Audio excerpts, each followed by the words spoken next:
Assalamualaikum warahmatullahi wabarakatuh. Perkenalkan, nama saya Randi Saputra dari kelas S303 dengan NIM 2021051113. Di sini saya akan menjelaskan tentang analisis perencanaan sistem penyewaan lapak dan kios pada pasar tradisional burung-burung. Untuk memenuhi ujian akhir semester saya dari Ibu Marwa Sulehu, Skom, Mkom, selaku dosen pengampu mata kuliah. Di sini saya akan membahas tentang rancangan UML. UML di sini terbagi atas 5, yaitu use case diagram, yang kedua activity diagram, yang ketiga kelas diagram, yang keempat perancangan tabel, dan yang kelima interface. Langsung saja, di sini ada use case diagram di mana memiliki dua aktor, yaitu admin dan penyewa. Dari admin, di admin memiliki 3 aktivitas, yaitu mengolah data pelanggan, mengolah data lapak dan kios, dan mengolah data transaksi pembayaran. Dan untuk penyewa memiliki 3 aktivitas, yaitu registrasi, melihat detail lapak dan kios, dan melakukan transaksi. Selanjutnya, aktivitas diagram registrasi penyewa. Di sini, jika penyewa berhasil login, maka sistem menampilkan halaman registrasi dan penyewa mengisi biodata lalu submit. Kemudian sistem memvalidasi jika data sudah lengkap, maka simpan ke biodata dan konfirmasi. Jika data belum lengkap, maka penyewa diharapkan untuk mengisi ulang biodata. Selanjutnya, activity diagram mengolah data lapak dan kios. Di sini, admin jika berhasil masuk ke form pengolahan data lapak dan kios, maka sistem menampilkan data lapak dan kios. Dan admin melihat data lapak dan kios dan menginput atau mengedit data lapak dan kios. Dan jika data yang sudah diedit sudah benar, maka sistem menyimpan ke database. Tetapi jika data yang sudah diedit atau diubah belum benar, maka admin kembali untuk mengedit atau mengubah data. Selanjutnya, activity diagram mengolah pengajuan penyewaan. Sini customer atau penyewa memilih halaman beranda dan sistem menampilkan halaman beranda, dan penyewa memilih salah satu lapak atau kios, dan kemudian sistem menampilkan detail lapak atau kios, dan dan penyewa memilih tombol survei lapak dan kios. Kemudian sistem menampilkan form survei dan penyewa menginput data lapak dan kios yang ingin dipilih. Kemudian sistem cek data. Jika lapak atau kios yang dipilih oleh penyewa masih ada, maka menampilkan halaman pemesanan. Jika stok lapak dan kios sudah habis, maka user customer atau penyewa menginput kembali data yang akan dipilih. Selanjutnya, activity diagram pengolahan data pelanggan. Di sini admin memilih menu pengolahan data pelanggan dan sistem menampilkan data pelanggan. Dan kemudian admin melihat data pelanggan untuk menghapus, menginput, dan mengedit. Jika sudah selesai, maka admin menyimpan perubahan dan sistem menyimpan ke database. Selanjutnya, activity diagram transaksi. Yang pertama, penyewa jika berhasil login, maka sistem menampilkan halaman beranda dan penyewa memilih halaman transaksi. Kemudian sistem tampilkan halaman transaksi dan mengarahkan penyewa untuk melakukan transaksi. Kemudian sistem konfirmasi transaksi dan penyewa menampilkan hasil transaksi dan sistem menyimpan. Selanjutnya, kelas diagram.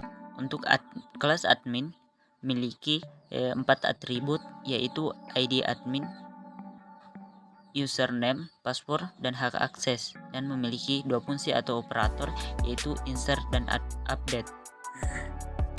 Untuk kelas pelanggan memiliki 5 atribut, yaitu ID pelanggan, nama pelanggan, alamat, nomor telepon, dan tanggal daftar, dan memiliki 3 fungsi atau operator, yaitu simpan, tambah, dan transaksi. Untuk kelas data pembayaran atau registrasi memiliki 5 atribut, yaitu kode penyewa, ID penyewa, nama penyewa, tanggal pembayaran, dan jumlah, dan memiliki 2 fungsi atau operator, yaitu insert dan update. Untuk kelas lapak dan kios memiliki 6 atribut, yaitu kode lapak, kode kios, nomor lapak, nomor kios, ukuran lapak, dan harga sewa, dan memiliki 3 fungsi atau operator, yaitu insert, update, dan delete. Untuk kelas login memiliki 2 atribut, yaitu username dan password, memiliki fungsi atau operator, yaitu check. Selanjutnya, perancangan tabel. Pada tabel admin memiliki 4 field, yaitu ID admin yang bertipe data varchar, size 10, keterangan primary key. Yang kedua, username bertipe data char, size 20. Dan yang ketiga, password bertipe data varchar, size 20. Dan yang keempat, hak akses yang bertipe data varchar dan size 15. Kemudian, tabel data pembayaran memiliki 5 field, yaitu kode penyewa yang bertipe data varchar, size 10, keterangan primary key. Dan yang kedua, ID penyewa yang bertipe data varchar, size 15, dan keterangan primary key. Dan yang ketiga, nama penyewa yang bertipe data varchar dan size 20. Yang keempat, jumlah yang bertipe data varchar, size 15. Dan yang kelima, tanggal pembayaran yang bertipe data integer dan size 15. Untuk tabel pelanggan memiliki 5 field, yaitu ID pelanggan bertipe data varchar, size 10, keterangan primary key. Yang kedua, nama pelanggan bertipe data varchar, size 20. Dan yang ketiga, alamat bertipe data varchar, size 20. Yang keempat, nomor telepon yang bertipe data integer, size 15. Dan yang kelima, tanggal daftar bertipe data varchar, size 15. Dan untuk tabel lapak dan kios, di sini ada 6 field, yaitu kode lapak bertipe data varchar, size 10, keterangan primary key. Yang kedua, kode kios yang bertipe data char, size 20, dan keterangan primary key.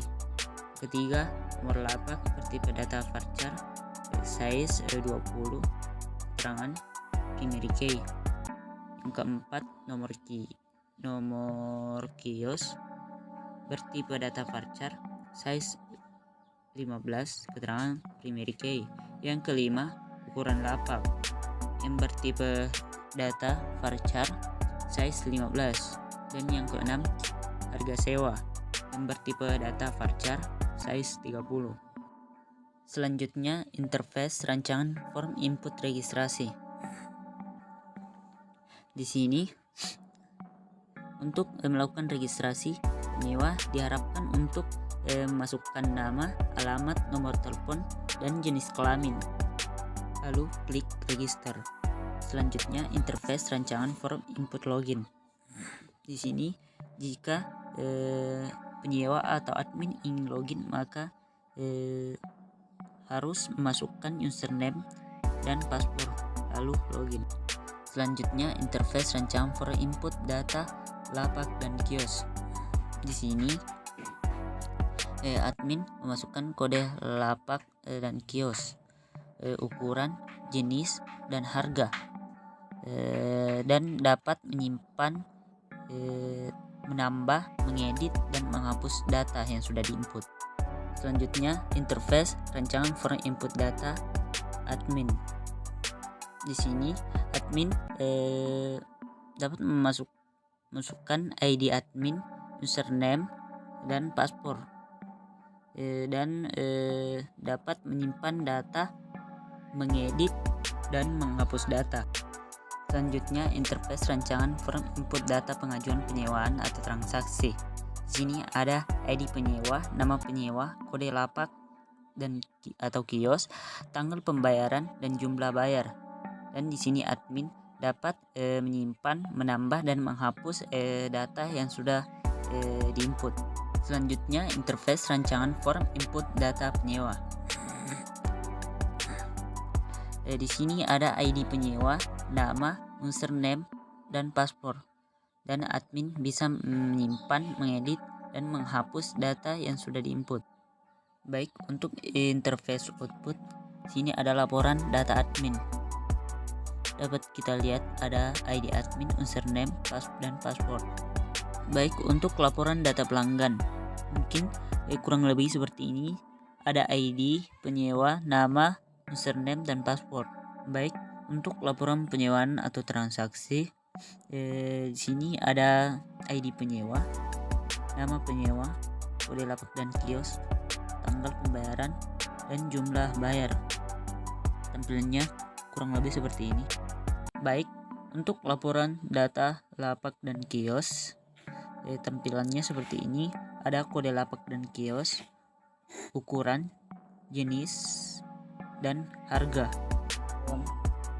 Mungkin hanya itu yang bisa saya jelaskan tentang rancangan UML penyewaan lapak dan kios. Lebih dan kurangnya mohon dimaafkan. Sekian dari saya. Assalamualaikum warahmatullahi wabarakatuh.